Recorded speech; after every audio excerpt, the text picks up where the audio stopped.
Hello, my name is Andrew Flushy. I'm a Virginia traffic attorney. If you're charged with DUI or DWI in Virginia, you have an immediate administrative suspension of your license simply by the fact of being charged. For a first offense, that's 7 days. For a second offense, it's actually 60 days or until the time of trial, whichever comes first. Now, it actually is possible to challenge that administrative suspension. It's a hearing that we can file with the court to challenge the administrative suspension of your license. There's several bases for challenging it.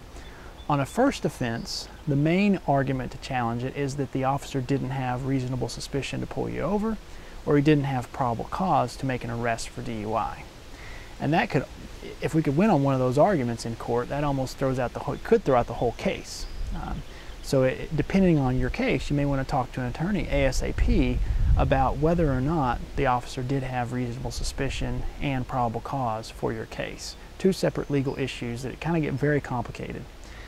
But that's for that 7-day suspension. For the 60-day suspension, if it's a second offense, the additional argument we have is that there's no proof that you actually have a prior DUI charge.